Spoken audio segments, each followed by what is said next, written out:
يتصدق بها أحد، إنما الحقوق تؤخذ بالقوة.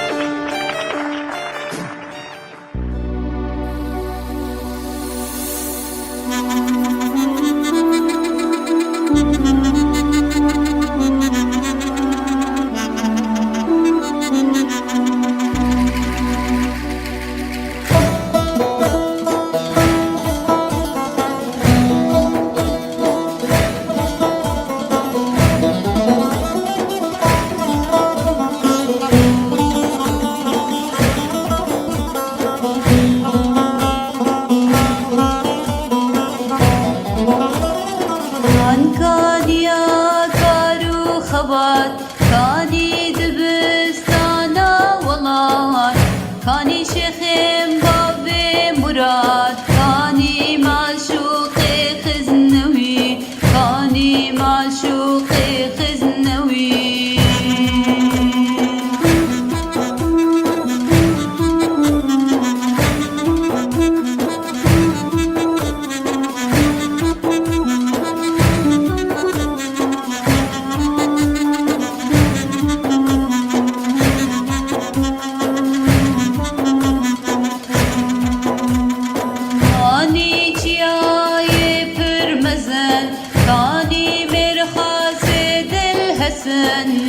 كادنجي خرطومي رجن كاني معشوقي خزنوي كاني معشوقي خزنوي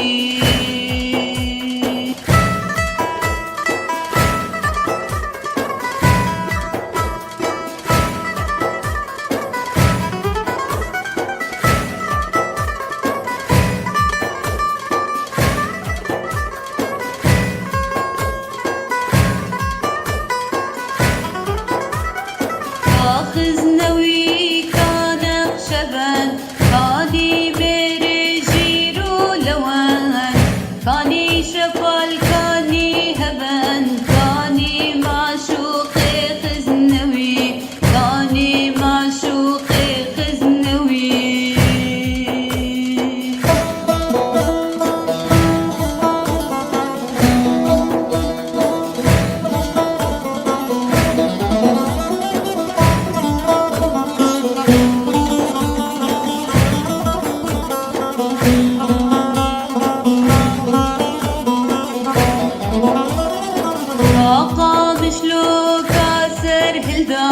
كاني فرهاد كاني جوان كاقي برا كاني سوان كاني معشوقي خزنوي كاني معشوقي خزنوي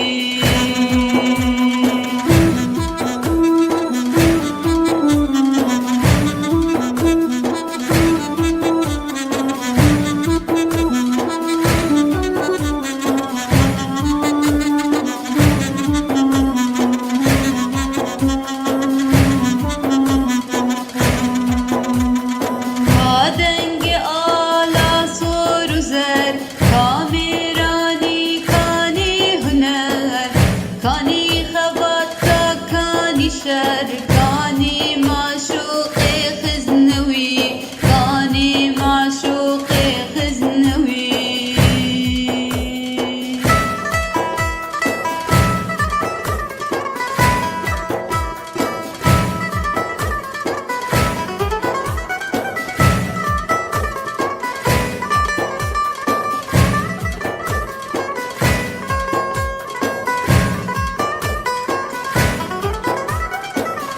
ضايبوي دنجي زلال غابي بشين كاشو نوان سليل ليلين وق غزب بعدن بتشج دلو كذب بطل بزان راس تشب ابرو جروجا خزنوي ابرو جروجا خزنوي العالمين والصلاة والسلام على أشرف المرسلين سيدنا ونبينا محمد وعلى آله وأصحابه أجمعين.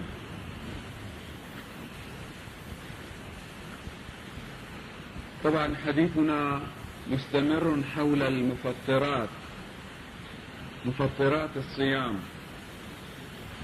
وأظن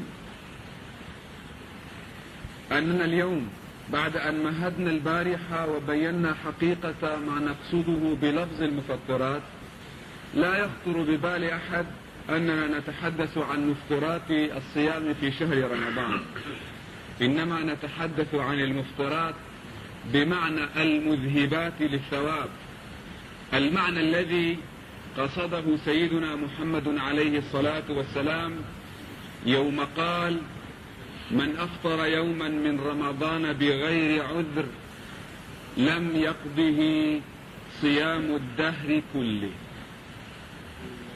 طبعا أنتم جميعا تعلمون أن الذي أفطر يوما من رمضان يستطيع أن يصوم يوما آخر. متى ما تاب الإنسان وعاد إلى الله نقول له: صم عن كل يوم فاتك يوما.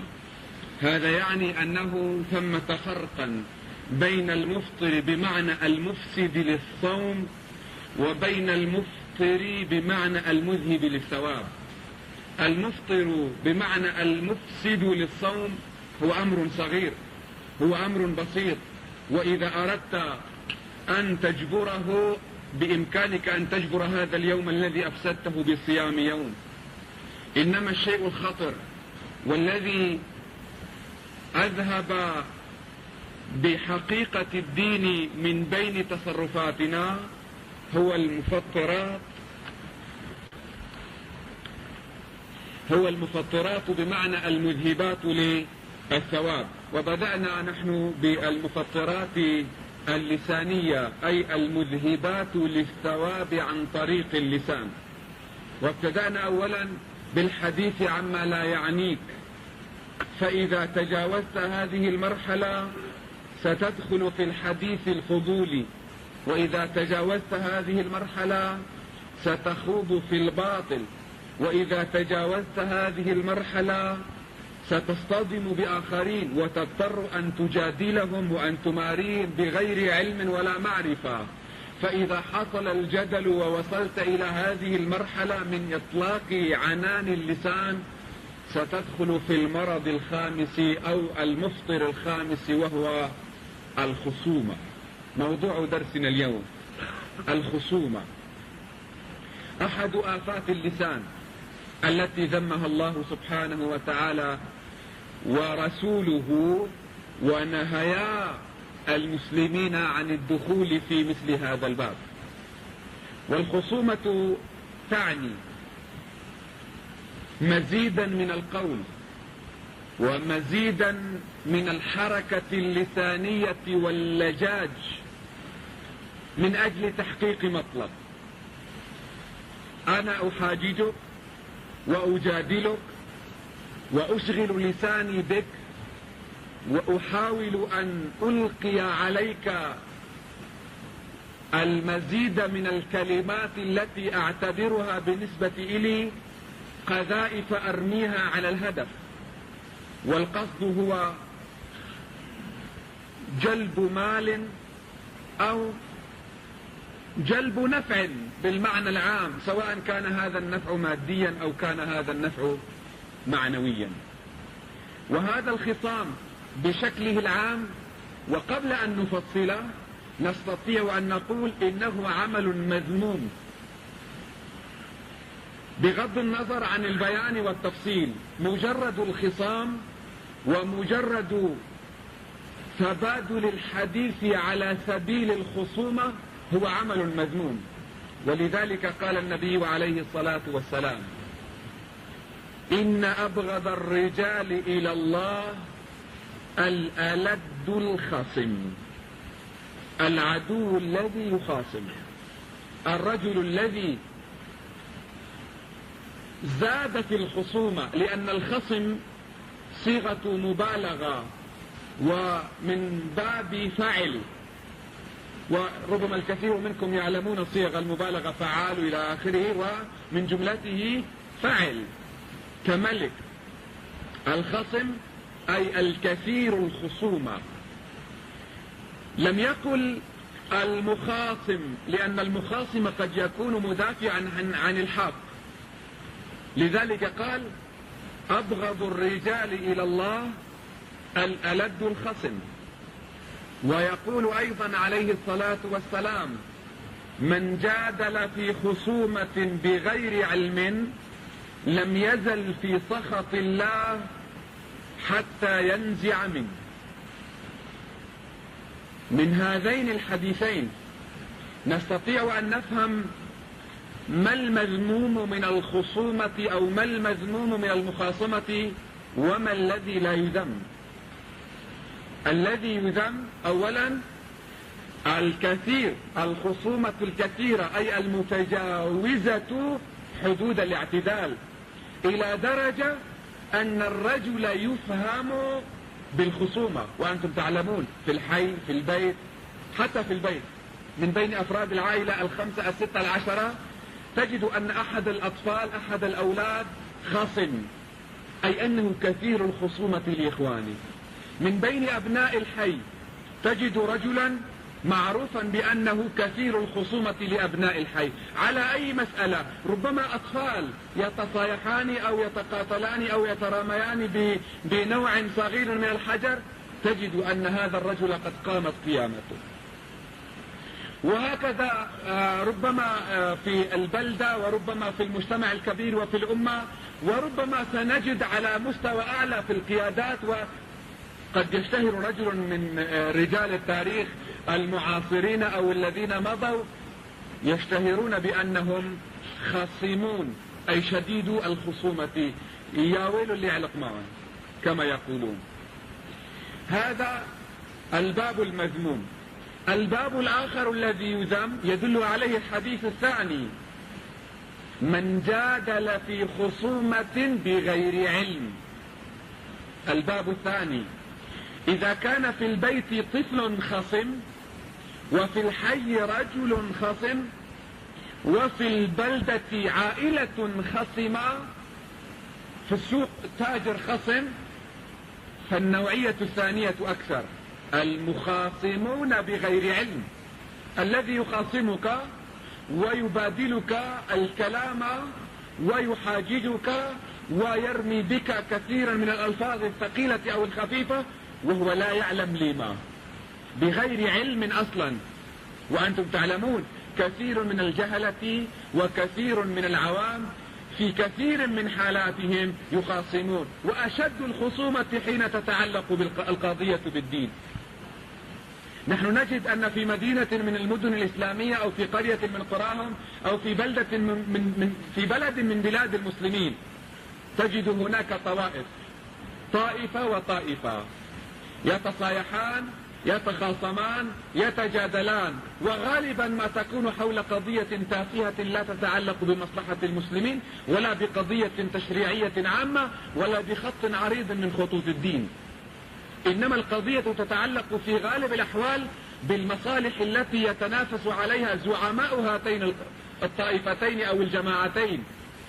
أما العوام فهم لا يعلمون شيئا عن هذه القضية، كل الذي يعلم أن الطرف الآخر هدم الدين وعليه أن يخاصم، والطرف الآخر أيضا بالمقابل. هذا يدخل أيضا من باب من جادل في خصومة بغير علم لم يزل في سخط الله حتى ينزع منه.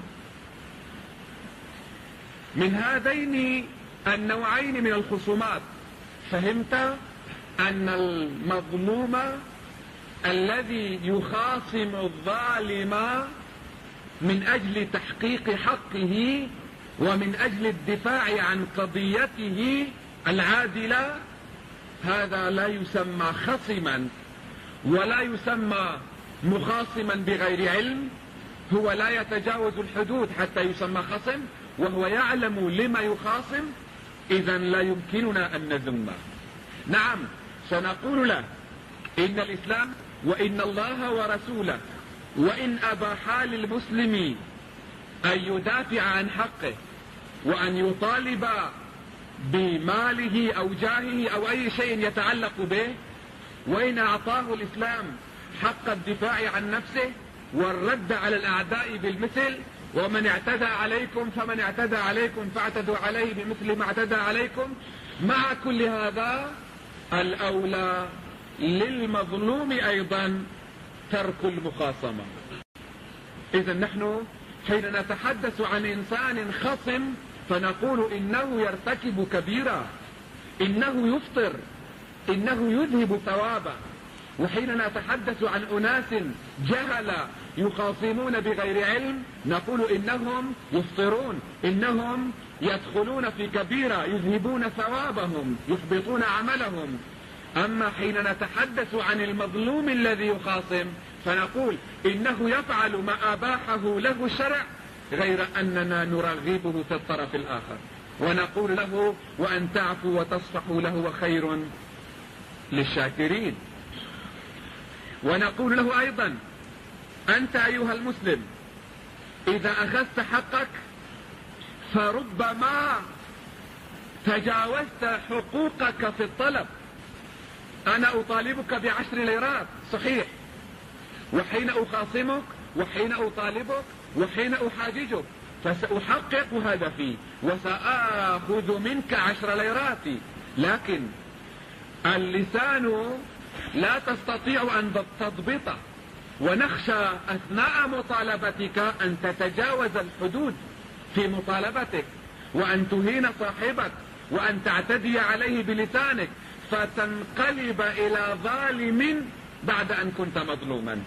لذلك سنقول لك حاول أن تضبط أعصابك، حاول أن لا تسمع للآخرين الذين إذا سمعوا أنك سامحت فلانا ب10 ليراتك يقولون عنك إنك امرؤ جبان. حاول أن لا تسمع منهم، بل حاول أن تسمع من رسول الله صلى الله عليه وسلم الذي يقول ليس الشديد بالسرعة إنما الشديد الذي يملك نفسه عند الغضب.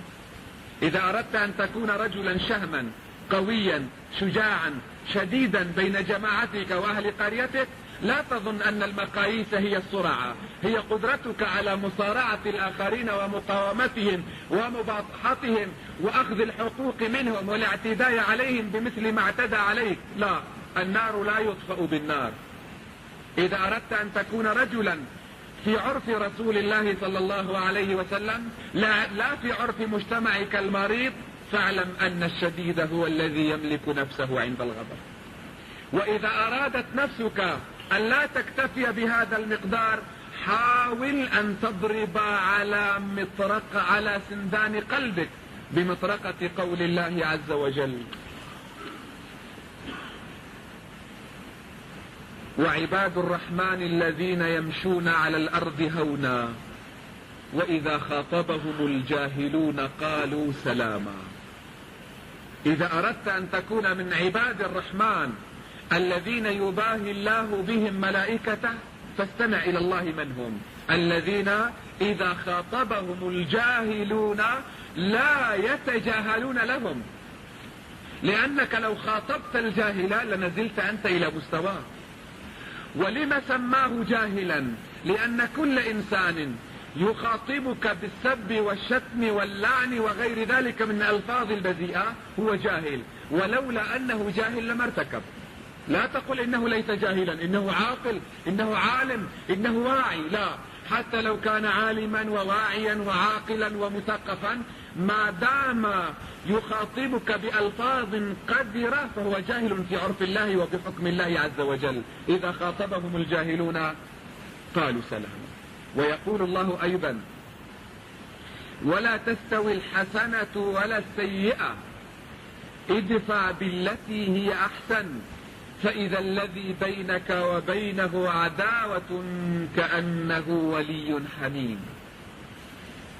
لا تستوي الحسنة ولا السيئة، هذه قضية لا تتحمل النقاش، بديهية. لو قلت في أي مجتمع لا يستوي الخير والشر، لا يستوي الضر والنفع، لا تستوي الحسنة ولا السيئة، لما وجدت اعتراضا من قبل أحد. نعم لا يستويان، لكن الله سبحانه وتعالى يسوق البديهية لينقلك إلى النتيجة، لا يسوق البديهية لأجلها. لا تستوي الحسنة ولا السيئة فإذا قلت نعم حينئذ سأطالبك أن لا تفعل السيئة كما فعل الآخر. الآخر فعل سيئة، وإذا أردت أن تفعل حسنة ربما قال لك الناس أخي لما لم تفعل السيئة؟ أنت تفعل السيئة تظن أنها ستظهر وستبدو وستسجل لك، لا، الحسنات ضائعة. نقول بالأمثلة الشعبية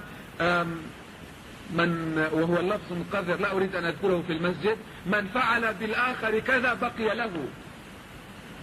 فلما تقابل سيئته بحسنة؟ أتظن أن حسنتك ستبقى لك؟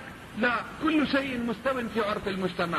إن لم تكن ذئبا أكلتك الذئاب، صحيح هذا في عرف الغابات، أما في عرف المجتمعات، في عرف الرجال، في عرف الناس الذين يحتكمون إلى شريعة الله، إذا كان الناس ذئابا فكن أنت ضأنا ساكنا لينا ستغلبهم بليونتك وسماحتك وحلمك، بل ستجعلهم يموتون في غيظهم يوم يتحرشون بك ولا يجدون منك حراكا. لذلك كثير من اللئام تجدونهم حين يقابلون رجلا ويسبونه ويشتمونه ويفعلون ولا يجدون الرد، يعني يريد أن يطق، ربما ضرب رأسه بالجدار، لأنه ما استطاع أن يصل إلى بغيته، ما استطاع أن ينزلك إلى مستواه. وأنا أعلم أن كثيرا من الرجال فعلوا هذا. ومن قريب ذكر لي أن أحد الزعماء في منطقتنا وهو قد مات رحمه الله، أرسلوا إليه رجلا لا نذكره، لا الرجل الذي ذهب ولا الرجل الذي حرشوه عليه، أرسلوا إليه رجلا في مقهى قربيس، والقصد من هذا الرجل خصم، الرجل الذي أرسلوه خصم، وهو معروف باسم الخصومة في منطقتنا، معروف اسمه، وربما اسمه مشتق من الخصومة والكثير يعلمونه. أرسلوه إلى هذا الرجل الكبير في قومه وعائلته، وقالوا له إن استطعت أن تغضبه وأن تهينه وربما أن تشتمه لك عندنا كذا وكذا، وهذا يبحث من الله عن قيمة باكتته. فذهب إليه وقال له وهو بين جماعته الذين يستحي منهم، قال له أنا أقرضتك منذ 3 أيام 300 ليرة. طبعا والناس جميعا يعلمون أن هذا الرجل لا يقرض، والذي يقال أنه اقترض هو ليس بالمستوى الذي يقترض هذا المبلغ، لكن يريد منه أن يقول لا كذبت، ليقول وأنت أكذب، وتقوم القيامة حينئذ. قال له أنا أقرضتك منذ مدة 300 أو 1000 ليرة سورية، ويكفي منذ كذا أنا صبرت عليك. تأمل في القضية، رأى أن الموضوع ملغوما، قال نعم لا تؤاخذني أنا نسيت، يا فلان ادفع عني لهذا الرجل 1000 ليرة، لقد اقترضت منه منذ 3 أيام 4 أيام 1000 ليرة، وهو ربما الآن بحاجة. فدفع له 1000 ليرة وقبله الرجل من وجنتيه وذهب. فقالوا له الآخرون الذين دفعوه ويلك، أرسلناك لتسبه وتشتمه، بل ربما لتهينه في المقهى أمام الآخرين الذين ينافسونه، ربما كان الوقت صعبا وأيام انتخابات وغير ذلك. فقال لهم ويلكم أمثل هذا يشتم؟ الذي يشتري عرضه بمال الدنيا لا يشتم. وهكذا يجب أن تعلم، لا تستوي الحسنة ولا السيئة. إذا فعلت بك سيئة لا تظن أن الحسنة ضائعة، حتى لو لم يكن هذا الرجل أهلا، المعروف لا يضيع. لذلك يقول الله لك ادفع بالتي هي أحسن، بغض النظر عن الطرف الآخر، ادفع بالتي هي أحسن، فإذا الذي بينك وبينه عداوة، هذا الرجل الذي جاء يشتم بينك وبينه عداوة كأنه ولي حميم. لكن القضية لا تتهيأ لكل الناس، وما يلقاها إلا الذين صبروا وما يلقاها إلا ذو حظ عظيم. نحن نقول البخيل، وما يلقاها إلا البخيل، الرجل الذي أعطاه الله حظا في أخلاقه، حظا في صبره، حظا في مكانته، أراد له الخير، أراد له المكانة السامية في مجتمعه، هذا يستطيع أن يهضم، هذا يستطيع أن يريق الماء على النار. إذا وجد في مجتمعه، في عائلته، في بيته، في حيه نارا، لا يقابل النار بالنار، إنما يصبر ليذهب ويأتي ذنوبا أو سجلا أو دلوا من الماء ليهرقه على هذا النار. إذن المهلكة الخامسة، والتي الكثير منا يفطرون عليها، ونقصد بالإفطار أنهم يذهبون ثوابهم سواء كانوا صائمين أو في غير شهر الصيام، يذهبون ثوابهم بها، هذه الخصومة التي أكلت قلوبنا. ولذلك مجد الله الذين يستطيعون أن يقفوا مثل هذه المواقف، يوم قال وسارعوا إلى مغفرة من ربكم وجنة عرضها السماوات والأرض أعدت للمتقين. من هم؟ الذين ينفقون في السراء والضراء. هؤلاء في غير حادثة أو في غير قضية نتحدث عنهم، إنما الذي يهمنا والكاظمين الغيظ والعافين عن الناس والله يحب المحسنين. ولهذه الآية قضية مع سيدنا زين العابدين علي بن الحسين رضي الله عنه، الذي هو أحد أبناء آل البيت الذين قال الله فيهم ليذهب عنكم الرجس أهل البيت ويطهركم تطهيرا. طهرهم من هذه المفطرات، من هذه المذهبات للثواب، ولذلك ما كانوا يستطيعوا أن يخاصموا، طبيعتهم ما كانت تتحمل الخصومة. هذا الرجل كان واقفا بين ضيوفه، وكانت له جارية جلبت طعاما يغلي، وكان هذا الطعام سائلا، ربما كان سمنا فيه لحم أو مرقة أو ثريد أو غير ذلك. والروايات كثيرة في الخسائر التي حصلت من إراقة هذه الجارية للطبخة، لكن على كل حال لنكتفي بأقل الخسائر. أقل الخسائر أن طعام الضيوف أريق، وأن أرضية البيت اتسخت، وأن أهل البيت ارتبكوا، وأن ذين العابدين اتسخت ثيابه. لا نقول كما تقول بعض الروايات كان عنده طفل فاحترق الطفل ومات وغير ذلك. نكتفي بهذا القدر من الخسائر. حينئذ نظر زين العابدين إلى الجارية نظرة تحذير ونظرة ملامة، لكنها ظنت نظرا لفعلتها القذرة وفعلتها القبيحة، ظنت أن زين العابدين ربما يكون رجلا كالرجال العاديين وسيغضب، فبادرته بقولها والكاظمين الغيظ، ذكرته بالآية والكاظمين الغيظ. قال كظمت غيظي، أنا لا أخرج شيئا أبدا، كظمت غيظي، وهل ستبقى حافظا عليه؟ والعافين عن الناس. قال عفوت عنك، لا يكفي، نريد إحسانا والله يحب المحسنين. قال اذهبي فأنت حرة لوجه الله. هؤلاء هم آل البيت الذين بهم دائما نرفع رؤوسنا، الذين ترجموا مبادئ النبي صلى الله عليه وسلم إلى حقائق وإلى سلوك. فهل انقرضوا؟ أين آل البيت الذين يجسدون هذه المعاني؟ على العكس، اشتهر بين الناس أن السيد زعول اللي من آل البيت شديد الغضب، بينما آل البيت كانوا قد تربوا في أحضان الرسالة وتعلموا من قيم الرسالة ومبادئها، بحيث إذا سفه الناس عليهم استقبلوا هذه السفاهة بلين الجانب وقالوا بكل بساطة: كظمنا غيظنا وعفونا عنك وأعتقناك لوجه الله. أما اليوم فقد ابتعدنا عن هذه المبادئ وابتعدنا عن هذه القيم، ولم يبق لدينا إلا العلاقة النسبية التي نظل نفتخر بها على الناس.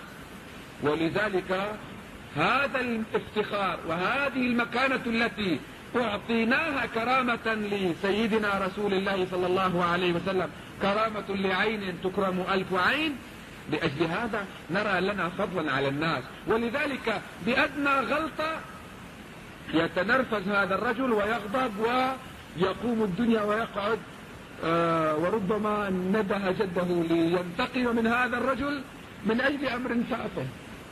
وفي بعض الحالات إذا لم ينتقم الجد ربما أخذ عود كبريت ليحرق دار الرجل حتى يساعد جده. وهذه القصة معروفة في مجتمعنا. لما رأى طبعا الله سبحانه وتعالى لا يستجيب له حين يدعو دعاء قاسيا، هذا الرجل ربما أخطأ في حقه، شتمه سبه، يريد من الله أن يحرق هذا الدار بمن فيه، فالله ما استجاب له. فيوم انتظر ساعة ساعتان ثلاثة والله ما استجاب، أخذ عود كبريت وأوقد النيران بعواميد البيت، فجاءه الجار وقال له: ما ستفعل؟ قال: في بعض الأحيان يساعد الرجل جده جيد.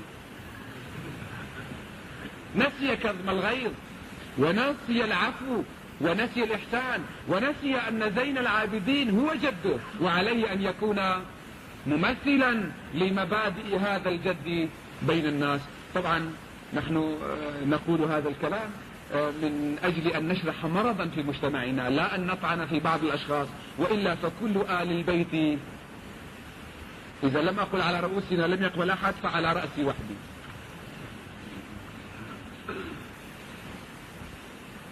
المرض الثاني الذي أذهب ثوابنا بذاءة اللسان. إنه مفطر محبط للعمل كبير، والكثير منا مبتلى ببذاءة اللسان. ربما يخجل الإنسان أن يقول في المسجد الكثير منا، لكن هذه حقيقة. كثير من الناس يأتون المساجد ويرتادون مواضع العبادة ويعتكفون، غير أنهم إذا غضبوا فاجأوا الغير بكلام فاحش، بل ربما يفاجئ زوجته وأولاده وأمه وأباه وجيرانه بكلام يعني يندى له جبين الحياة. فبذاءة اللسان أحد الأمراض الخطيرة التي أذهبت ثوابنا وتجعلنا مفطرين على الطريقة الجديدة التي اصطلحنا لفظ الإفطار عليها. طبعا أنا أقول جديدة لأنها جديدة عليكم، لكنها ليست جديدة، هذا الاصطلاح ليس جديدا على مبادئ الإسلام. أن أقول إن المنكرات والمعاصي مفطرات ليس جديدا على مبادئ الإسلام، وهناك عشرات الأحاديث التي وردت أن الغيبة مفطرة، وأن النميمة مفطرة، وأن السب واللعن مفطر، وأن الرفث والفسوق مبطل للحاج وغير ذلك. كل هذا أنتم تعلمونه. ويؤكد هذا ما يرويه لنا ابن سيرين، يقول: كان رجل من الأنصار من أهل المدينة يتردد على مجلس للأنصار يقول لهم: توضؤوا. الناس متوضئون، توضؤوا من بيوتهم وجاءوا ينتظرون الجماعة، وبقي للجماعة ربع ساعة وأذن المؤذن وصلينا السنن ونحن ننتظر الجماعة، غير أننا بدأنا نخوض في حديث. فيأتي هذا الرجل ويقول لنا: توضؤوا، لقد نقضتم أفسدتم وضوءكم، توضؤوا فإنكم تتحدثون بأحاديث أشد من خروج أشياء من قبلكم ودبركم. ما تخرجونه أنتم من أفواهكم أشد عند الله مما تخرجونه من قبلكم ودبركم. لو أنه خرج من إنسان هواء هل غضب الرب؟ لو أنك في المسجد وبلت هل غضب الله وهل يغضب رسول الله؟ بالعكس، لما جاء الأعرابي وبال في المسجد وغضبت الصحابة كره ذلك رسول الله منهم وقال لهم صبوا عليه ذنوبا من الماء. ما الذي حصل؟ أتظنون أن الذي حصل هو كل وأنها بقعة تنجست؟ صبوا عليها شيئا من الماء وانتهت القضية. ما تخرجونه أنتم من قبلكم ودبركم وتظنونه أنه ناقضا للوضوء هذا شيء هين. أما الكبير الذي يغضب الرب هو ما تخرجونه أنتم من أفواهكم من سب فلان وشتم فلان وغيبة فلان ولعن فلان والنميمة بين فلان وفلان، كل هذا هو الذي ينقض الوضوء.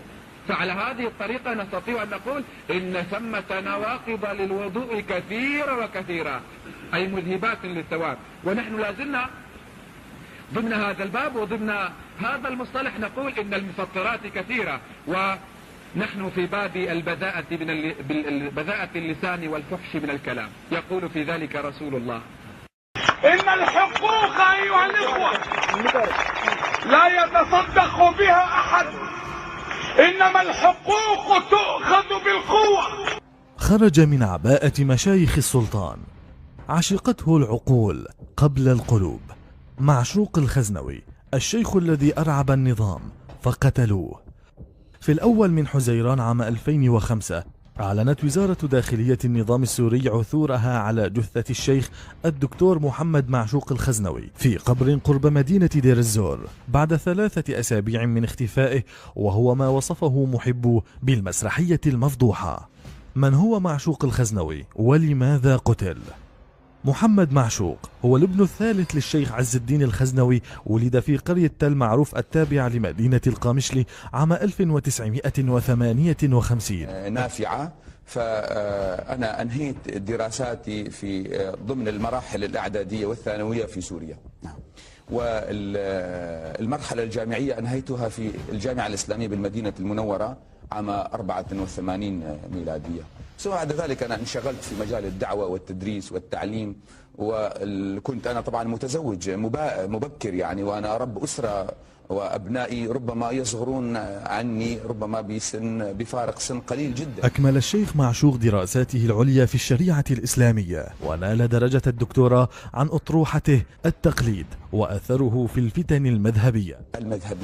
لأنني شعرت من خلال على الأقل تجربتي في منطقتي، سواء كانت يعني في سوريا أو كعمقي الكردستاني، شعرت أن المؤسسة الدينية دائما تحاول أن ترسخ مفهوم التقليد ومفهوم تبعية الناس للمرجعية الدينية، وبالتالي المرجعية الدينية تتصرف وفق مصالحها غالبا. أقلق معشوق بفكره هذا المؤسسة الدينية في سوريا، والتي كان النظام قد أحكم قبضته عليها، وأصبحت جزءا من أدوات سيطرة النظام على الشعب السوري من خلال ترسيخ عقلية التبعية لمشايخ السلطان.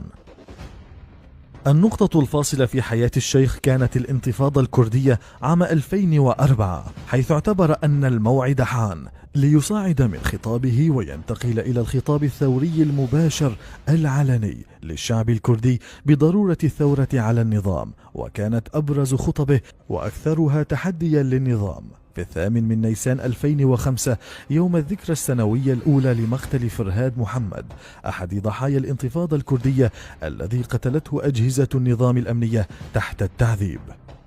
إن الحقوق أيها الإخوة لا يتصدق بها أحد، إنما الحقوق تؤخذ بالقوة.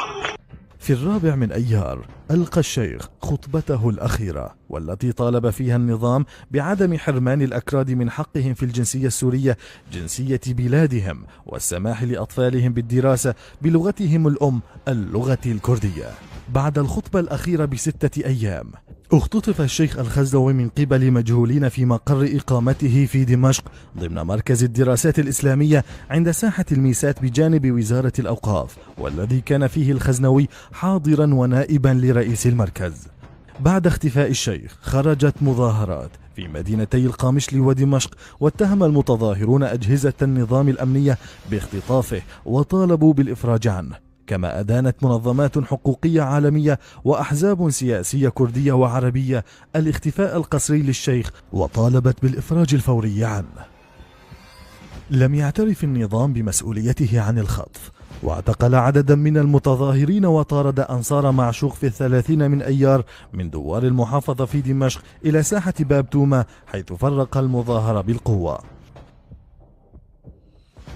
في الأول من حزيران 2005 يعلن مصدر مسؤول في وزارة داخلية النظام أن قوى الأمن ألقت القبض على عصابة مؤلفة من 5 أشخاص قاموا باختطاف الشيخ معشوق الخزنوي من مدينة دمشق بعد تخديره، ونقلوه إلى حلب ثم قتلوه ودفنوا جثته في مدينة دير الزور. لم تقنع الرواية الرسمية الحاضنة الشعبية للشيخ، خاصة أن أحد الضباط قدم نفسه على أنه ضابط في القصر الجمهوري يوم مظاهرة دمشق، وتحدث إلى الشيخين مراد ومرشد نجلي الشيخ معشوق وقال إن الشيخ بخير وسوف تسمعون أخبارا طيبة عنه، اذهبوا إلى بيوتكم ولا تتجمعوا. لتأتي شهادة أحد الأطباء أنه شاهد الشيخ معشوق في مشفى تشرين العسكري، وقد أدخل المشفى بإضبارة معتقل وهو في حالة صحية جسدية سيئة نتيجة تعرضه للتعذيب، وغادر المشفى رغم حالته السيئة وهو على قيد الحياة. لم يكتفي النظام باختطاف معشوق وتصفيته، بل أراد أن يخلق فتنة عرقية ومناطقية في دير الزور والقامشلي بعد عام من الانتفاضة الكردية التي استعمل فيها النظام بعض العشائر في دير الزور لقمع الانتفاضة. استدعى الأمن الجنائي في دير الزور مراد ومرشد نجلي الشيخ في 31 من أيار ليتم نقلهما صباح اليوم التالي إلى دير الزور، حيث وجدا جثمان والدهما بقرب أحد القبور، وتم إبلاغهما أن الجثمان كان داخل القبر دون أن يكون متسخا أو عليه علامات تشير إلى أنه كان داخل القبر، على عكس الرواية الرسمية للنظام. خرجت مدينة القامشلي لاستقبال جثمان الشيخ معشوق بمئات الألوف من أبنائها الغاضبين لاغتياله لتكون أكثر تظاهرة في تاريخ المدينة، وتم دفن الجثمان في مقبرة قدور بيك، والتي سيطر عليها بعد سنوات تنظيم داعش الذي دمر قبر الشيخ وباقي قبور الخزنوية.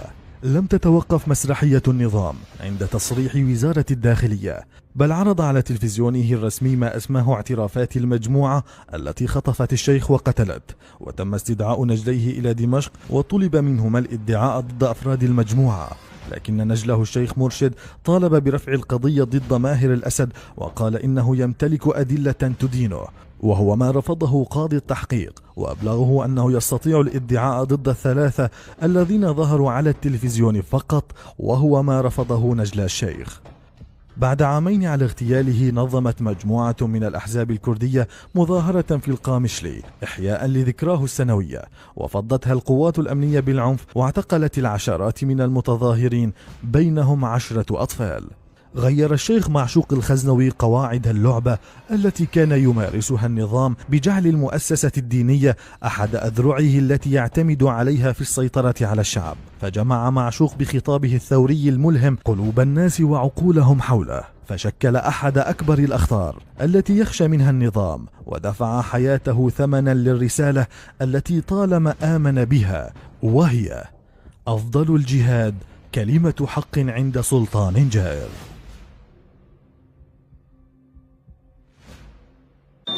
آزادی وسرخبون واجبي ملتي رئي بهنا فبركة.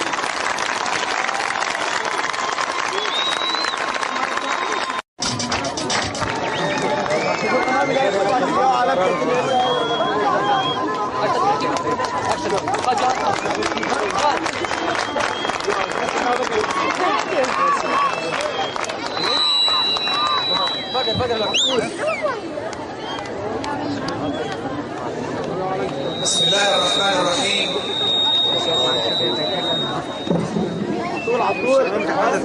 الحمد لله والصلاة والسلام على سيدنا محمد رسول الله، وبعد.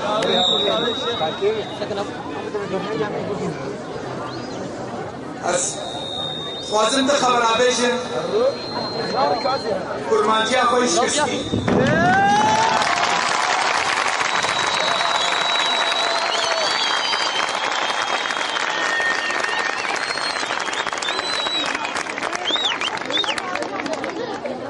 أظن كلمة جواب كرمانجي مش شكستی و نیزی شوي عربية ما يخش.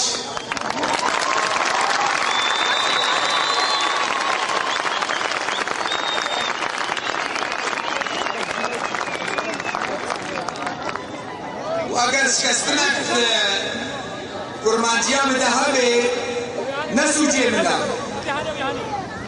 اگر مدرسه مهبنا معلمات بازمانه ما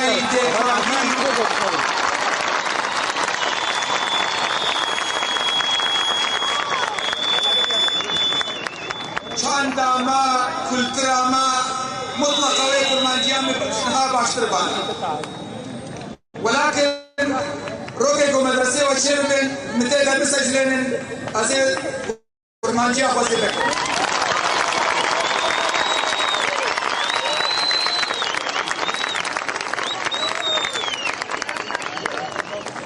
ايرو الموقف من الرباز بون الخاص مشوره بيش يكشي الخوزيه دلقاي شفيري خوصك يبو تقولها شكلي ومعدي بلكي ميرك يعني نجمة بي ولكن خلات كين ركابنا آنينا تقول سيدة عملقة يهبون أم كرمانجيت بيشن هبطي ما دلها يفقيرو وكا قلت بيجي ياو أبدر نجي مسلمانا يا أفهم الله شاش بوها تفرد هاتيا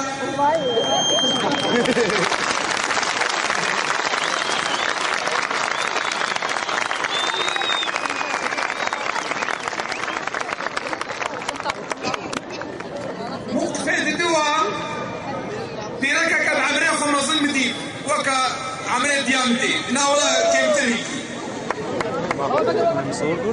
توراوينا فكريبو كاتبه ودبي فقير يشخوك وتبينوا عندها وعشي وكا خلقي بلا سلام فكريبو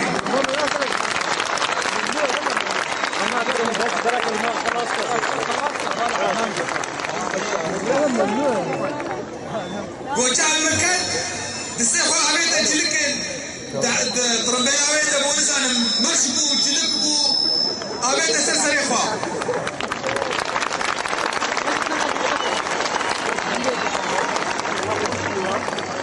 تفردا أزكالكي بيشا أبتي ركها أجر بزاني بأس حلاويما أسبيرا صار دبم أسبيرا دمرم ما في ويريا جمالا خوي در كتبا ويسرين لخمان ديبوا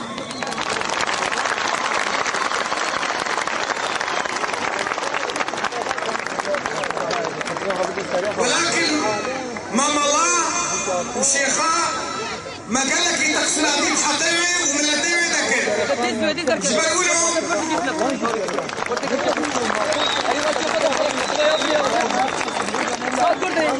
جبرولهم فقير انما تشتكيش مزاني استشتكي شيء مزاني حاجزة كتنا بينا ابو وينادا وقتي کو چال مذكي وكو چاوتشي غريب بكي دنابا وجدان ويدا دنابا دل ويدا او ايمان هيا ولكن مخابن مخدوري مكريا جبرولو شي رياوي هيكي دوري دينكت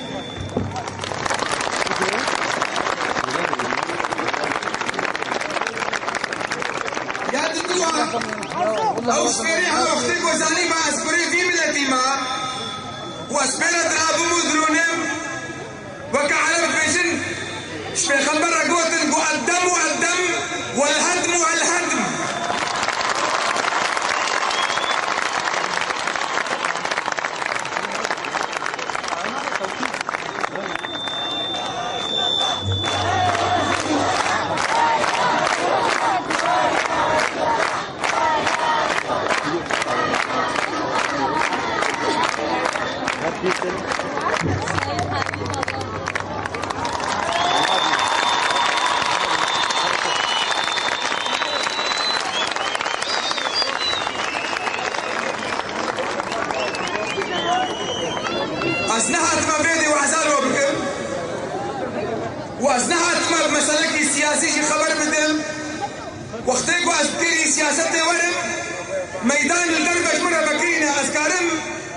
ما في ملتي خو بكر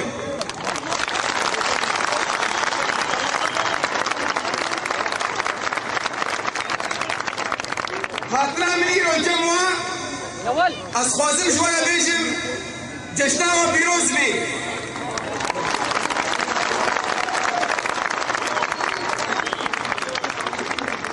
وهالصال وكا في وقتي ايرو وكا ايرو وانت خشية دبين وسركفتين وازادين وسرخبون وايش في من التيرائي الى خوازي بخوازي الى خوازي الى خوازي وكا ياسر عرفات تقول ركري احب من احب وكره من كره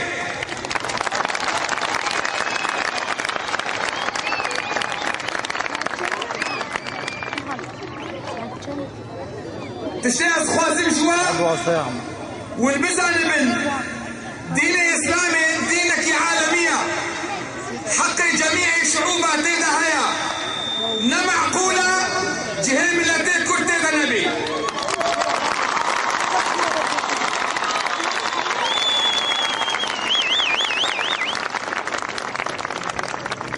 روجا قول بي بحسن قلت إسلامي دا جهي ونينا أجيب ورا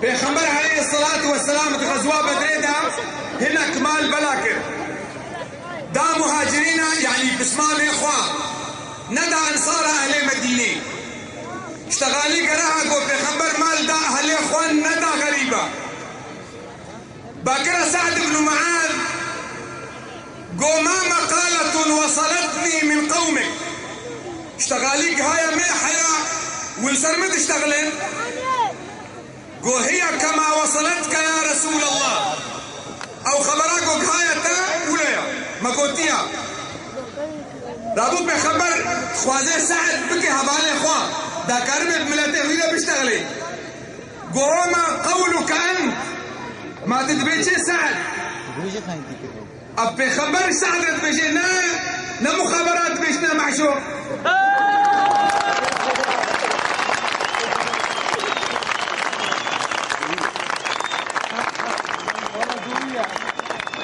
بخبر دبيجي سعد دبي ملتي دا دبيجي مع عدالة ذكر يا التقسيم دا تدبيجي قو يا رسول الله ما أنا إلا رجل من قومي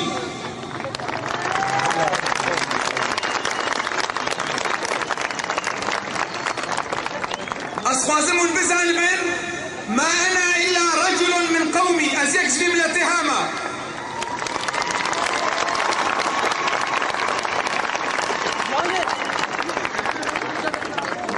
الزربة درشناكم ججنا وبيروز بي هرصال والخوشية دمينن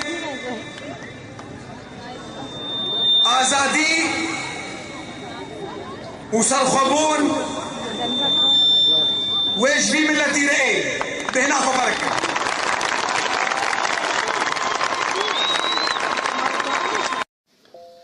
سلاوي من هزار جاري لوي گورا بنور و شوق ببجنك هر طوان دي از بسر كيلي دچم معشوق جموماتي هري بيروز دفيخم آگر و فولقان همي روجا دكم نوروز دكم گووند و سرهلدان ستيراتا جت المعروف شفا طاري لمن قشكر كدو دادا سري هلدا خبات تفدا بمن خوشكر تسر هلدا دجي دجمن دجي كدخوار لفيواري تهر دشكا نياري من تأو دركر بذي داري همي فدبو دفي قيدان دفي زندان بدستيتا ديوار تفتون ستون رابون لسروكي ولاطيتا لسركي لا تنا مين أولو دردو دريني من دخوازم هر ببوسم از رو دستي تشيخي.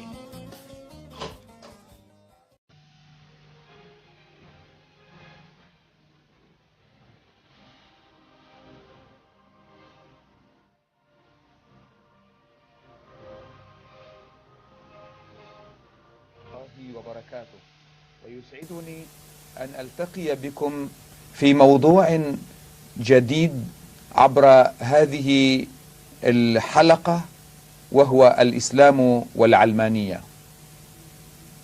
العلمانية أيها الإخوة مفهوم تعرض في العالم الإسلامي وخاصة العربي منه إلى تشويه وتحريف كبيرين، ولا تزال مختلف المدارس الإسلامية السياسية تعمل على تحريف هذا المفهوم بغية إبعاد الناس عنه، لأن الإسلاميين السياسيين يراهنون على أن يكون الإسلام مطية لهم، وأي شيء يجعل السياسة مشاعا لهم ولغيرهم سيكون مدعاة لمخاصمتهم وعداوتهم لهذه الفكرة.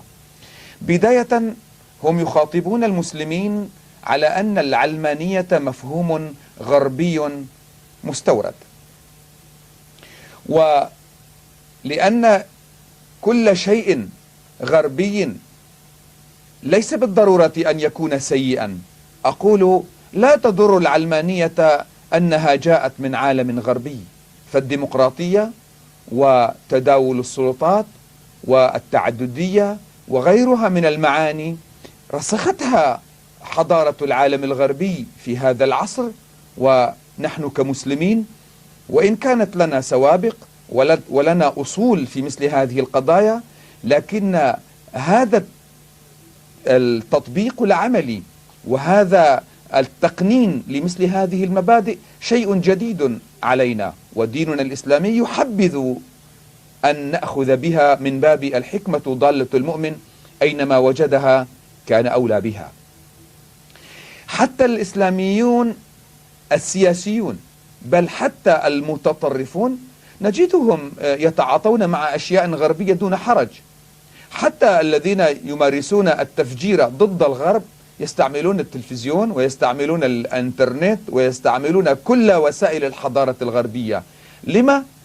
يتشنجون من مفهوم العلمانية ويحاولون محاربتها وتشويهها من خلال تجارب عقيمة أو قزمة أراد بعض الناس أن تظهر للعالم الإسلامي من أجل تشويه هذا المبدأ، كما ظهرت تلك الصور في العلمانية التركية، حيث أراد الإسلاميون السياسيون دائما أن يلفتوا أنظار المسلمين إلى العلمانية التركية التي رسخها أتاتورك، والتي هي ليست فصل الدين عن الدولة وإنما معاداة الدولة للدين. لم يقل أحد في الغرب أن العلمانية هي معاداة الدولة للدين، إنما العلمانية هي فصل الدولة عن الدين، بمعنى أن يكون للدين مؤسساته الخاصة التي ترعى شؤون الدين وتسعى في تربية أتباعه وإيصال رسالة الدين إلى معتنقيه أو إلى من تريد أن تبشرهم برسالة الدين. أما الدولة فهو مجال رحب لكل من يمتلك قدرة في السياسة وإدارة المجتمع وفن قيادة الناس. ولعل عودة منا إلى التاريخ الإسلامي سنجد أن النظام في عهد الخلفاء الراشدين كان علمانيا، بمعنى فصل الدين عن الدولة. لقد كان سيدنا أبو بكر الصديق رضي الله عنه حاكما يتحرى مصلحة العباد.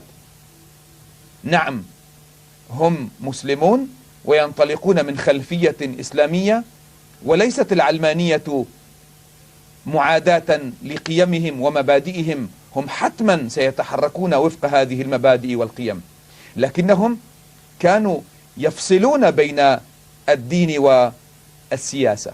ولذلك كان أبو بكر رضي الله عنه يتعامل مع اليهود ويتعامل مع النصارى في شؤون الدولة، وهكذا سيدنا عمر بن الخطاب رضي الله عنه، وهكذا عثمان، وهكذا علي، ومن سار على نهجهم كانوا يتعاملون مع المواطنين على أساس كفاءتهم وليس على أساس ولائهم للدين.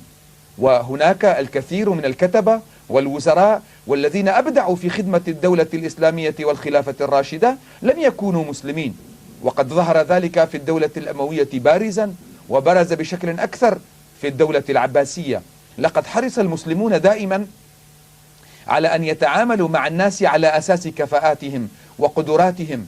نعم، قد يكون الرجل مسلما تقيا زاهدا صالحا ورعا، لكنه ربما لا يكون أهلا لقيادة المجتمعات.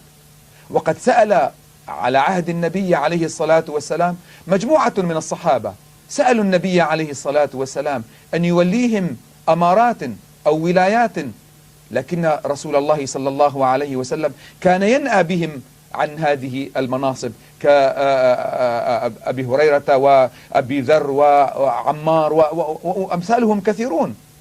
لقد كان رسول الله صلى الله عليه وسلم لا يجحفهم حقهم ولا ينزل من مكانتهم الدينية. إن قيادة المجتمعات وإدارة الدولة شيء، وكون الرجل مسلما تقيا هو شيء آخر. ولقد ضرب سيدنا عمر بن الخطاب رضي الله عنه أروع الأمثلة في هذا الميدان يوم أراد أن يولي رجلا على شؤون الدنيا، وهو يجسد قراراته انطلاقا من المبادئ التي تعلمها في مدرسة النبي محمد صلوات الله عليه وسلامه. هذا الرجل العظيم الذي فصل بين الدين والسياسة يوم قال لهم: أنتم أعلم بشؤون دنياكم. عمر بن الخطاب هذا رضي الله عنه يوم أراد أن ينصب رجلا على ولاية سأل أحد الناس عنه: ماذا تعرف عن هذا الرجل؟ قال: إنه رجل خير، إنه رجل محسن، إنه رجل صالح. فقال له عمر بن الخطاب رضي الله عنه: هل أنت جاره الذي تعرف مدخله ومخرجه؟ قال: لا.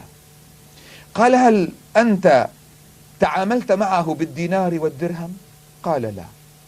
قال: هل سافرت معه لأن السفر يظهر معادن الرجال؟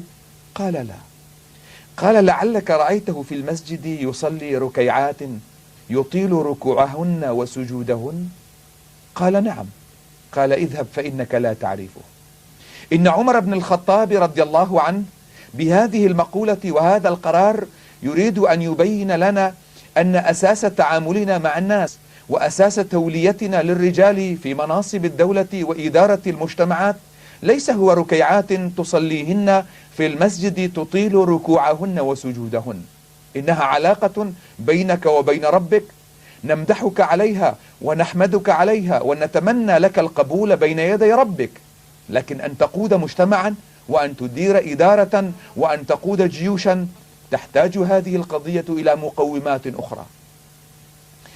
إن من يريد أن يدمج بين الدين والدولة إنما يريد أن يبني علاقة الناس على الولاء، وكثيرا ما فشلت العلاقة على أساس الولاء. في تاريخ الكرد أمثلة وقضايا أنا أريد أن أذكرها ليس طعنا في بعض العشائر، فكل هذه العشائر هي بني عمومتي، وأنا أفتخر بقرابتهم لي وبقرابتي لهم، لكن هذه حقيقة ولا بد أن نذكر أو نعود إلى تاريخنا حتى نستفيد منها الدروس والعبر. في تاريخ الكرد مسألة العتبانية والمحية قضية وقفت عندها كثيرا.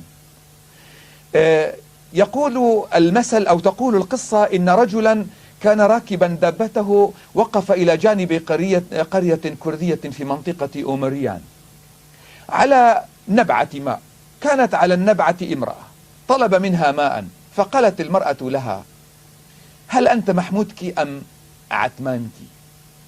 احتار الرجل، إنه يعلم أن الناس في مجتمعاتنا تبني علاقاتها على أساس الولاء وليس على أساس الكفاءة والاستحقاق. إذا قال أنا عتمانك فربما المرأة محمودكية. وإذا قال أنا محمودكي فربما المرأة عتمنكية، فقال الأفضل أن أفصل بيني وبين حماري. قال يا هذه يا أختي أنا محمودكي وحماري عتمانك. قال إذن إن حمارك سيشرب لأنه من قبيلتنا، لكن عذرا أنت محمودك أنت من خصومنا ولا تشرب. أيها الإخوة، إذا بنينا علاقاتنا مع الناس على أساس الولاء فإن الحمار سيشرب وسيبقى الرجل عطشانا.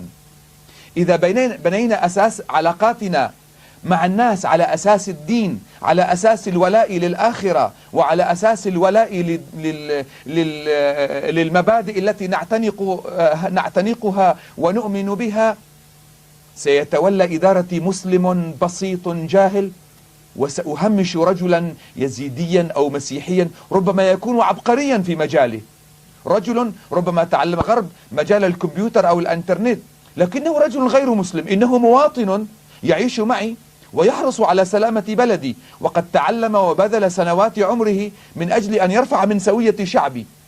إذا تعاملت مع الناس على أساس الدين لا على أساس الكفاءة والقدرات، على أساس الولاء وليس على أساس الإمكانيات، وعلى أساس عدم الفصل بين الدين والدولة، إن هذا الرجل الذي هو عبقري في مجاله، ربما في طبه، ربما في هندسته، ربما في زراعته، إنني سأهمشه وسأدفع به جانبا، والمسلم البسيط الذي هو من أبناء ديني والذي هو يشهد معي أنه لا إله إلا الله وأن محمدا رسول الله، وربما تنقصه كفاءات الإدارة والقدرة على قيادة هذا الميدان الذي أوكل به، إنني سأختاره ليكون هذا الرجل قائدا، وبالتالي سيقود من معه إلى الهلاك والتلف والضياع. إنني بكل صراحة أريد أن أقول للناس وخاصة للمسلمين، يجب أن نعود لتاريخنا، إلى تاريخنا، حتى نرى أن إسلامنا قد وضع النقاط على الحروف، ولا بد أن نستنير بهذا التاريخ من أجل أن نستخلص منه العظات والعبر. إننا بحاجة إلى استنفاد كل الفرص، بحاجة إلى الاستفادة من كل الإمكانيات الموجودة في مجتمعنا.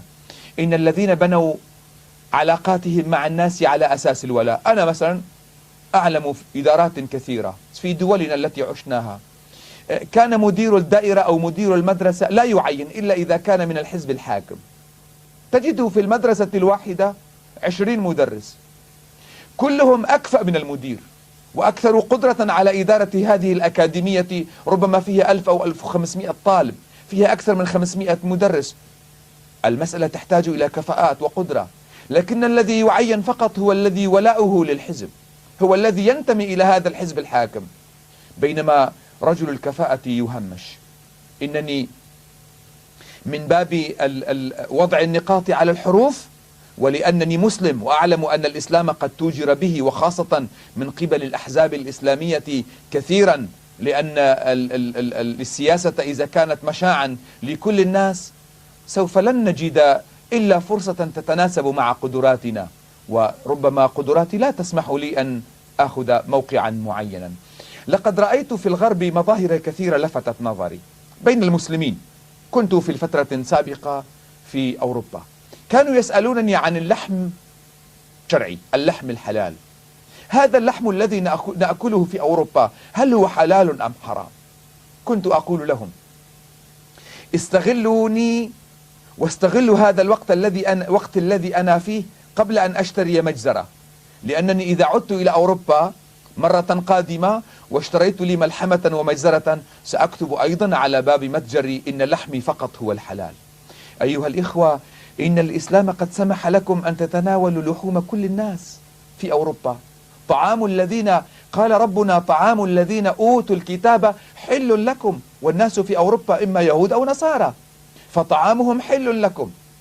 لكن إذا كانت لي مجزرة محل قصابة محل لحم، وقلت لكم إن طعام الذين أوتوا الكتاب حل لكم، أنتم 100 أسرة مثلا 100 أسرة كردية في بلجيكا، من أين تشترون لحومكم؟ أنا محلي ربما لا يكون من حصتي إلا أسرة أو أسرتان، لن أبيع في الأسبوع إلا 5 كيلو أو 10 كيلو. لكنني إذا قلت لكم إن لحمي هو الحلال ولحم غيري هو حرام ونجس، إنني حينني سأضمن 100 أسرة لتكونوا من زبائني وأبيع اللحم إليكم وأنتم تشترون مني حصرا لأن لحمي شرعي ولحمي إسلام. وهكذا نحن كمسلمين ليست ضرورة أن أحرم السياسة على المسلمين. المسلم من حقه أن يقف في السياسة كغيره، من حقه أن يقود إدارة كغيره، من حقه أن يقود مجتمعه كغيره، لكن ليس من حقه أن يختم سلوكه وطروحاته واجتهاداته بخاتم الإسلام، لأنه إذا ختم سلوكه واجتهاداته وآراءه السياسية بخاتم الإسلام يعني ذلك إقصاء للآخرين. إنه حينئذ سيقول للناس إن هناك خير وشر، أنا من أتباع الخير وغيري من أتباع الشر، أنا من حزب الله والآخرون ليسوا من حزب الله. وليسمح لي إخوتي اليزيدية إذا قلت لهم إن الآخرين ربما يكونوا من حزب يقولون ميرك، يعني أنا لا أريد أن أذكر اسمه مراعاة لمشاعري، لكنهم بالتأكيد عرفوه. إنني حين أصنف نفسي على أنني من حزب الله، هذا يعني أن الآخرين هم من حزب أمريكان إيدي، بمعنى أنني ألغيت الآخرين، أقصيت الآخرين، كفرت الآخرين، فسقت الآخرين، بدعت الآخرين لأضمن أصوات الفئة المسلمة البسيطة. أنا وحدي أحكم بسم الله، كما كان الأباطرة أيام زمان، أيام الرومان وغيرهم كانوا يقولون نحن نحكم بسم الله. ما الفرق بيننا وبينهم؟ إذا كنت أنا أدعي أنني أحكم بسم الله وهم كانوا يقولون نحن نحكم بسم الله، بينما رسول الله صلى الله عليه وسلم علمنا أن لا نحكم بسم الله. نحن بشر نخطئ ونصيب، ولذلك حين كان يرسل رسوله إلى الناس كان يقول لهم إنهم أرادوك أن تنزلهم على حكم الله فلا ترضى، فإنك لا تدري أتصيب حكم الله أم لا، ولكن أنزلهم على حكمك. وهذا ما نتعرض له في مشاكلنا، مثلا في قريتي أو في منطقتي تحصل مشكلة، تخطف امرأة، يقتل رجل، يأتون إلى الشيخ ويقول لنا يا شيخ احكم بالشرع، اليد التي تقطعها الشرع لا تدمي. والشيخ يسكت، لا يقول لهم يا ولدي أنا لا أحكم بالشرع، أنا رجل ربما أحكم بالخطأ. ورسول الله صلى الله عليه وسلم كان يقول إنما أنا بشر ولعل بعضكم وإنكم تختصمون إلي ولعل بعضكم ألحن بحجته من بعض فأقضه على نحو ما أسمع، فمن قضيت له من حق أخيه فلا يأخذه فإنما أقطع له قطعة من النار. رسول الله يقول أنا أحكم بنفسي وبرأيي واجتهادي ولا أحكم بناء على أمر الله. لكن هذا الشيخ المسكين أو الملا المسكين لا يقول للناس أنا لا أحكم باسم الشرع، إنه إن قال يخشى أن تنزل مكانته، يجب أن يتجرأ ويطبق منهج النبي عليه الصلاة والسلام ويقول لهم أنا لا أنزلكم على شريعة الله وأنا لا أنزلكم على حكم الله، فأنا لا أدري، أنا بشر، أنا لا أدري أصيب حكم الله أم لا، ولكنني أنا رجل سأجتهد وأبذل جهدي لأن أوصلكم إلى أقرب ما يكون إلى الشرع. هكذا أريد بالعلمانية.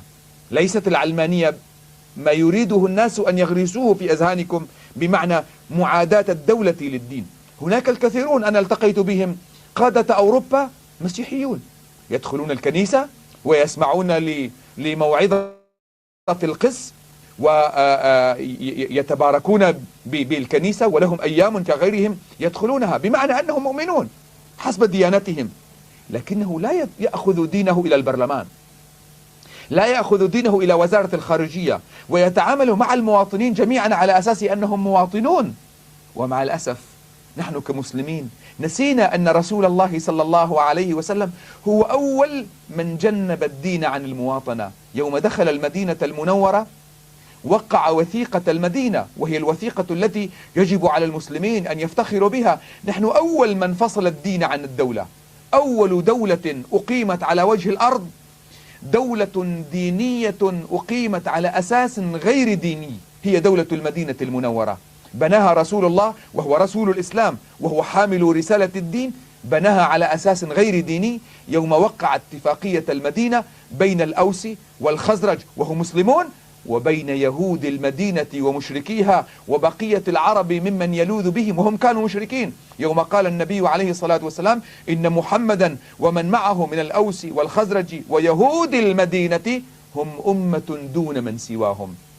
إنني حين أدعو إلى العلمانية بمعنى فصل الدين عن الدولة، أقصد منها إحياء وثيقة المدينة لنتعامل مع المواطنين كما هم، مسلمين، مسيحيين، يزيديون، بغض النظر عن عقائدهم، هم أحرار في عقائدهم، لا إكراه في ديننا. يقول ربنا سبحانه وتعالى: وقل الحق من ربكم فمن شاء فليؤمن ومن شاء فليكفر. الناس سواسية كأسنان المشط، ونحن كدعاة، كمسلمون، كمربون، كملالي، كمشايخ، نحن وظيفتنا أن ندعوهم إلى رسالة الإسلام من خلال منبر رسول الله صلى الله عليه وسلم. وذكر إنما أنت مذكر لست عليهم بمسيطر. ليس المطلوب أن يكون الملا أو الشيخ رئيس مخفر أو ضابط أمن أو رئيس دائرة أمن سياسي يقود الناس إلى المسجد بالسيف والإكراه. إن إلينا إيابهم، هكذا يقول الله، يسحب الصلاحيات من رجال الدين الإسلاميين. أصلا لا يوجد عندنا مبدأ أو فكرة أو مصطلح رجال دين. إن عندنا علماء أوعى من غيرهم، فقهاء أكثر معرفة بالشرع، وليس لهم سلطة على المسجد وليس لهم سلطة على المجتمع. إن إلينا إيابهم، هكذا يقول رب العزة جل جلاله. ليس لكم علاقة بعبادي، لا أطلب منكم أن تهدوهم، إنك لا تهدي من أحببت ولكن الله يهدي من يشاء. إن إلينا إيابهم ثم إن علينا حسابهم. أنا أتكفل بمحاسبة عبادي، أما على الأرض في السماء يقول الله: أنا وعبادي سنتحاكم ونتحاسب، وأنا سأغفر لهم كل شيء، أو كل شيء قابل للمغفرة إلا الشرك. أما في الأرض فأنتم سواسية أمام القانون، وأنتم سواسية أمام الواجبات، وعليكم أن تبنوا بلدانكم وأوطانكم يدا بيد، بغض النظر عن إيمانكم، بغض النظر عن دياناتكم، بغض النظر عن تمسككم بهذه الأديان أو عدم التزامكم بهذه الأديان.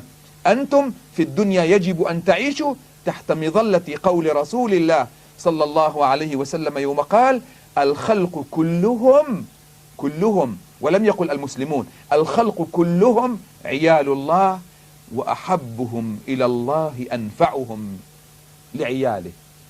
تسجل أنت علامات ترتقي بها في الدنيا عند الله بمقدار ما توصل المنفعة إلى البشرية، بمقدار ما تخدم أنت بني آدم، بمقدار ما توصل رسالة إنسانية وتحق حقا وتبطل باطلا وتعين مظلوما وتغيث ملهوفا. وعلى هذا الأساس قيمت خديجة الكبرى أم المؤمنين رضي الله عنها رسول الله صلى الله عليه وسلم.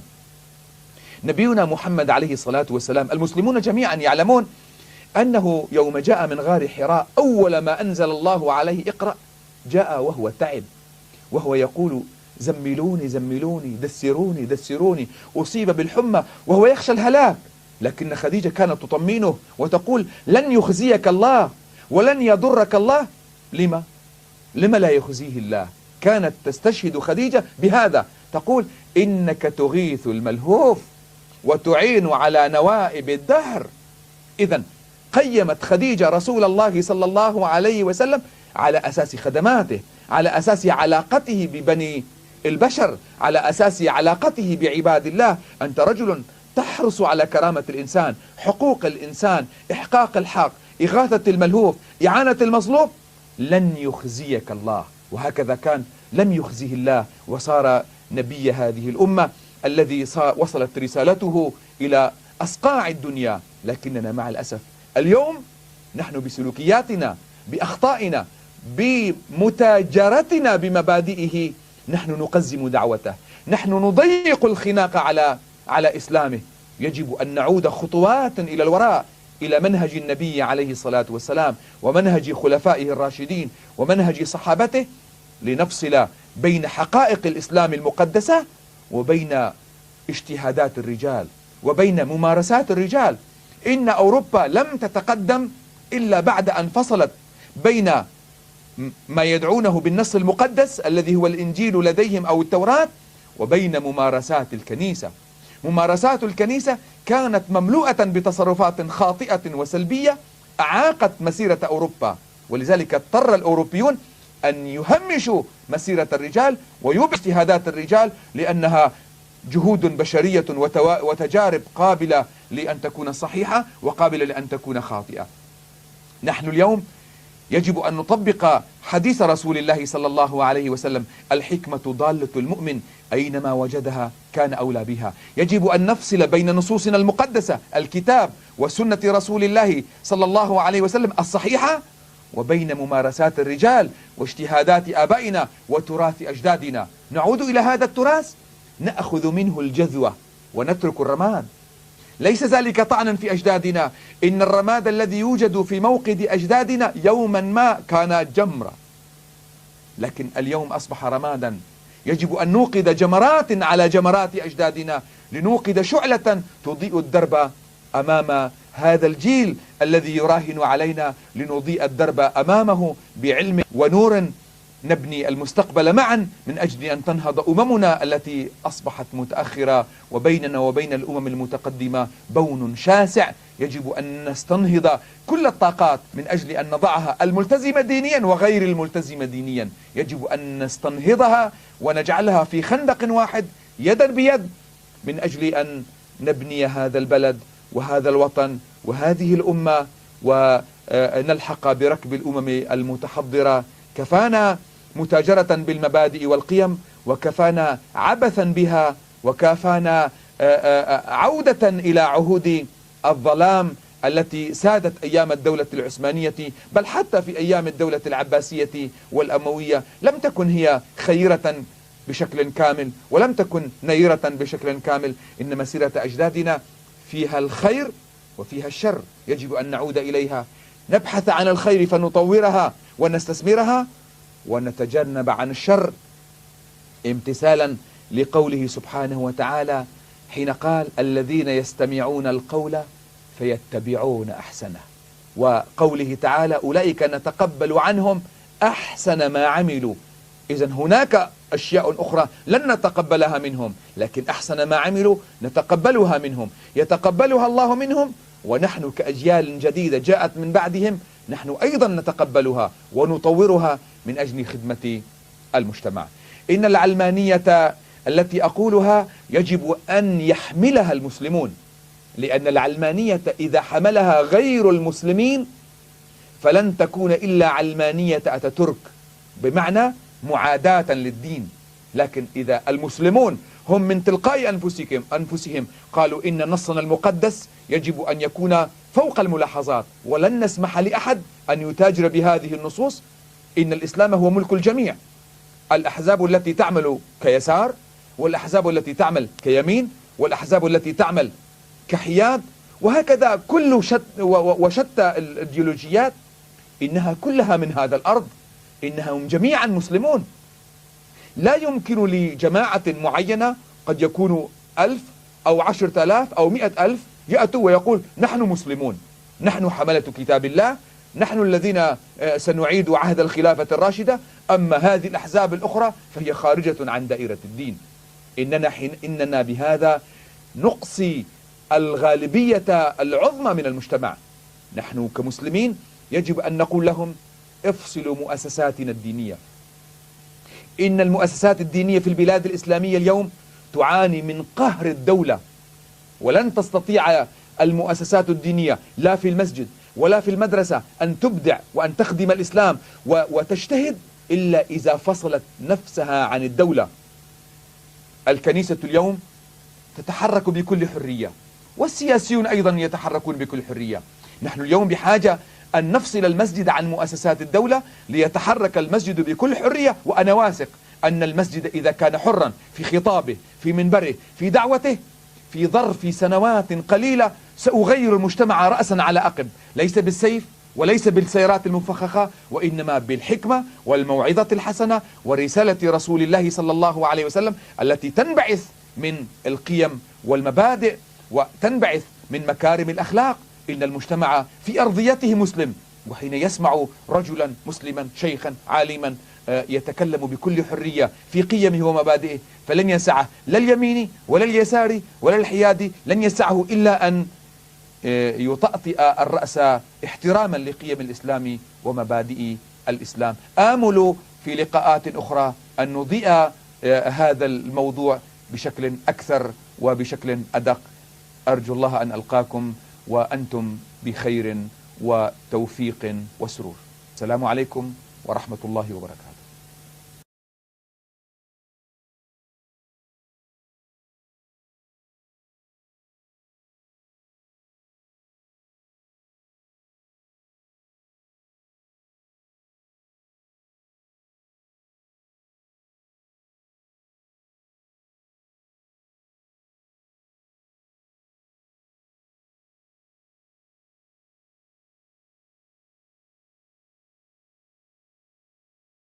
ای شیخم شیخ شهیدان دبستان او میدا کردان آن علامت چو بهدان آشتی ریزان نبر خدان لباسم پیس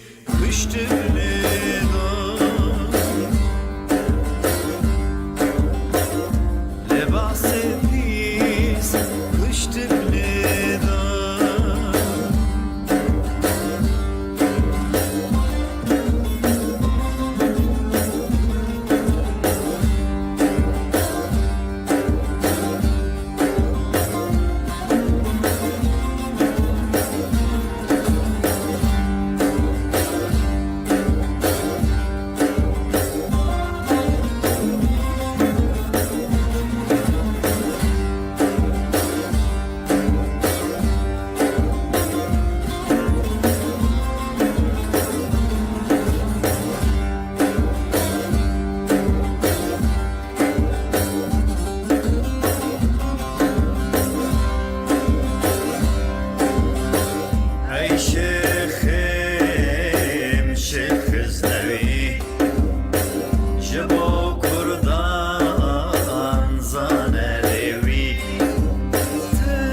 لقندت المعروف شيخ معشوقي خزنوي هاتا دنياي لفي قندي زاروك تيا خودر باسكر مالباتا خزنەوی خودی دیرۆکەکە ئۆلینە لەسەر دەستێوان گەلک کەس فێری ڕێبازن سۆفەگەریان نەخشەبەندی بوو لێ شێخ معشوق دووارەکی دنداژی پسپۆر بوو وارەکی کو کوردن ڕۆژئاوای کوردستانی تینیە وێ بوون لەگەڵ مامۆستای شێخ معشوق ئەس دەچمە ماڵاوی جهەیەک و زانای کورد لێ فێر بوو و مەزن بوو دین داوا عمارت کێ نەداوا تەخریبێت ماڵ و ملک و مەرقەدن ماڵباتێ 2014دا لەسەر دەستێ داعش هاتنە شەوتاندن کەس ji ماڵباتێ لە گوند نەمایە جان تمام شکاندنە ئەبدەری تمام خەرەکردنە مامۆستە دناو vê wêraniyê de ji me re behsa zîrekî û cudahiya Şêx Maşûq dike 40 صالي تقريبا الدرس داز 70 حتى ب 2010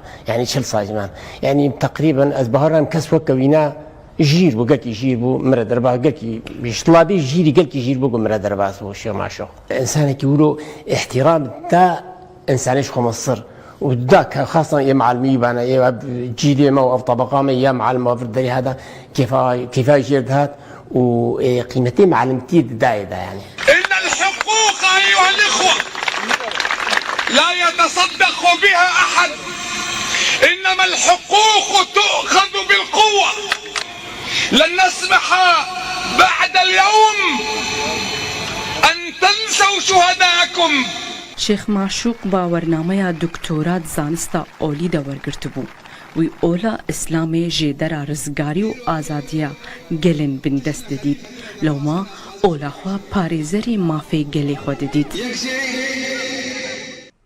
پشتی سەرهێلدانا ڕۆژئاوای کوردستانی د 2004دا شێخ معشوق وەکە ڤولکانێکی فوریە و ئیدی دژواری ئێریشی دەستهێلاتێ دەکرد گوتنین حەری دژوار هەلدەبژارتن و د دەمەکە کورددا بوستێرکەکە گەشتە ئەسمانی ڕۆژئاوای کوردستانی و مینە بەلەندەیەکی عاشقی ڕزگاریێ بفرێکەت سەرهێلدانا کوردستانە سووریا 2004 ئەوی وەختی هات خدا خویاکردن گو ئەو بێ دودلی لە ئالێ گەلێ خوا و کول و دەردێویت سەکنێ فەشبەولۆ پیرەکاژی و کەسێ کۆلانە تەفدە پشتگیریاوی کردن بڤێ هێزا خورد کەتە ناو کەسێک و کار دەکردن ji بۆی بەرخوەدانێ ji بۆی مافێ مڵەتی کورد کوردستانە سووریدا ئەگەر تو بپرسێ چما ئیرۆ ئەسکارم و لە بێژم جبرگو بري خودية من أبون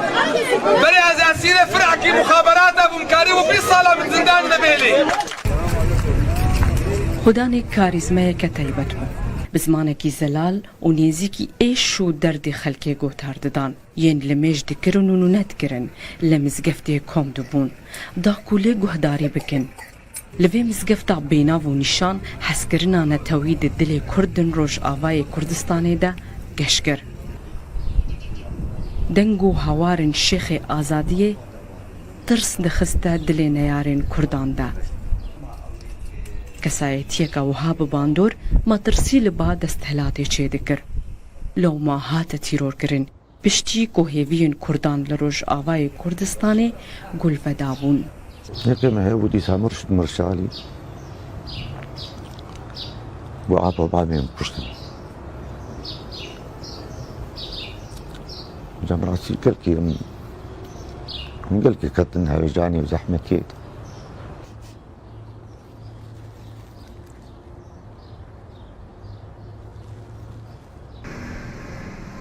دسوهیەکی مەها پێنجاندا ساڵا 2005 حکوومەتە سووریێ خەبەردا ماڵباتە شێخ معشوق گووانتەرمێ شێخ لە نێزیکی بیابانە دێرا زۆرێ دیتیە وێ دەمێ حکوومەتێ گوت و باندێک بڤی کاری ڕابوویە دیەکێ مەها شەشان ساڵا 2005دا بە ئامادەبوونە بێتر ji 500,000 کەسی شێخ معشوق لە گۆرستانە قودوربەک لە باژارێ قامشلۆ بە ئاخەسار هاتە سپارتن لێ ڤەدەنگا پەیڤ و گوتنێن ویên ئاگرین هێژی دگوه و dilê xelkê de germ û gurin nexasim dema digot mav ne bi xêr û sedeqeyan e lê bi hêz û zorê têne standin cihê xwe ne tenê di dilê oldar سیاست مدار و روشن بیران دا چکر بو جهکیویت تایبت ددل پرانیا کردن روش آوای کردستان ده هبو 15 سال دسر اوغر کرن و شهید کرن آوی دا در باست بن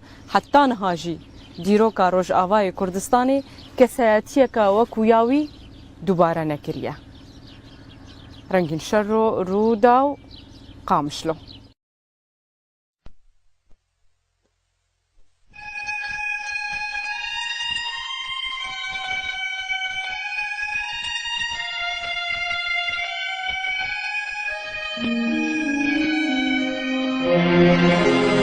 ای شیخ من شیخ شهیدان دکی جان رو پلیده تبینی بسینم کی جان دستانان تو دا آفرینه دیدی رو که جوانیا خون خدا کلوشی نپیهم بران جبه نخواه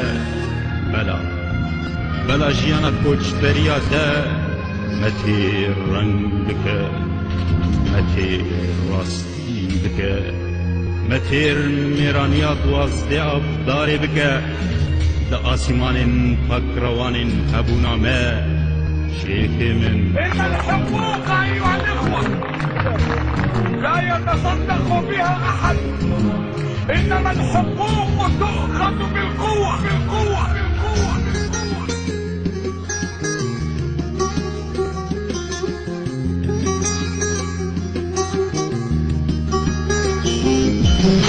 وغابة في جزيرة بالبرين شغلة بول في دمي أي فلك وغابة في وضعتي بالبرين شغلة بول في دمي أي فلك تسفيك وجبة تشبيخك برين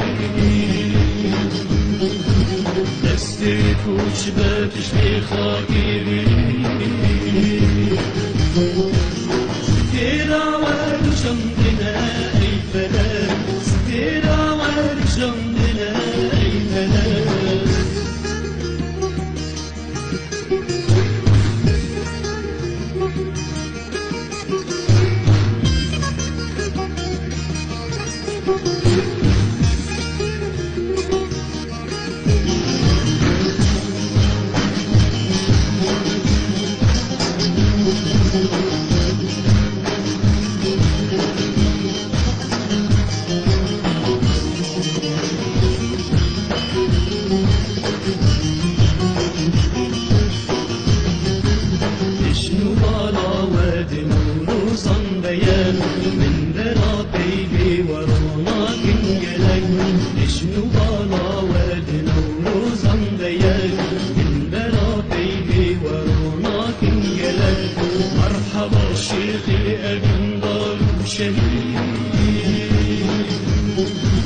مرحبا شيخي أقنضر شهيد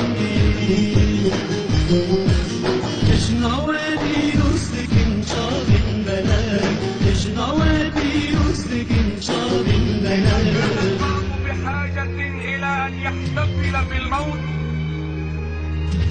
فأنا أحد الناس الذين هم ليسوا بحاجة إلى أن يحتفلوا بالموت إلا إذا تمكنا أن نحول الموت إلى حياة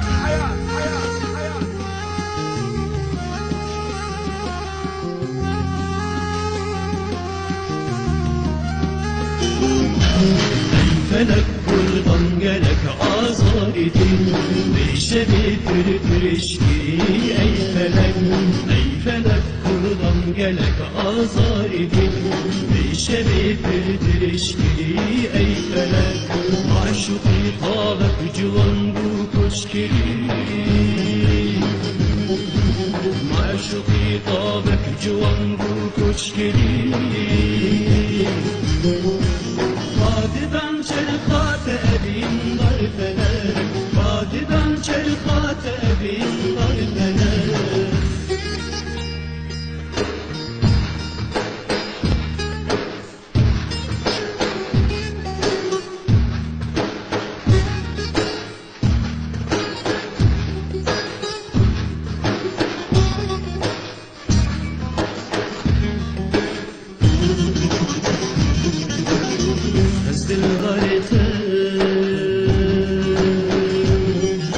شغل معشوقي خزنوي أزدل غايته شغل معشوقي خزنوي أزدل غايته شغل معشوقي خزنوي أزدل غايته شغل معشوقي خزنوي الله الله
شهيد معشوق شهيد أم تذابنا شاقرت مهيد أنو برشقات طال شيخ سعيد قاضي محمد برزان عقيد أنو برشقات طال شيخ سعيد قاضي محمد برزان عقيد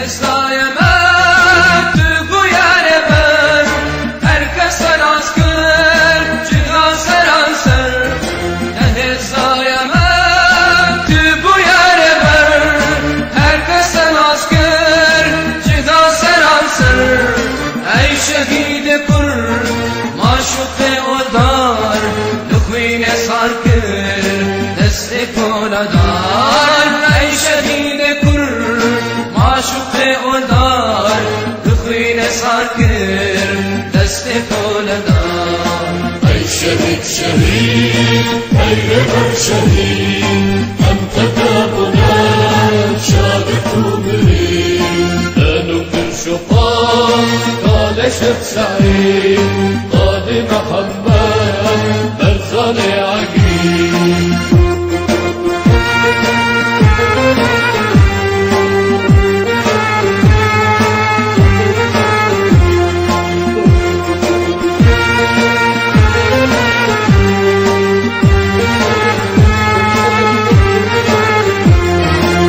شكلو تدا بالشيام لباشر تقار بيروز بدولة شكلو تدا بالشيام لباشر تقار بيروز بدولة لسر زمانا هاتي أقولان عاشقي ولا ناوي كردستان لسر زمانا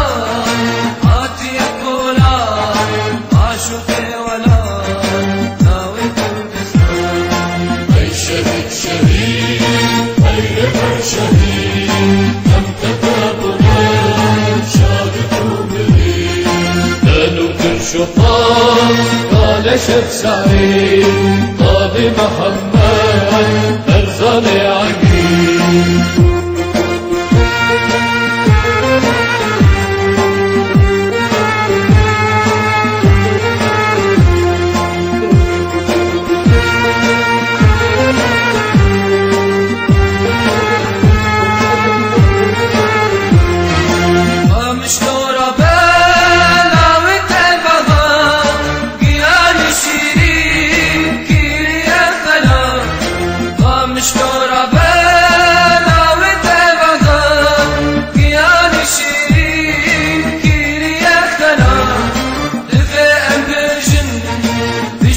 أزادي بمرج صوري لسر بقار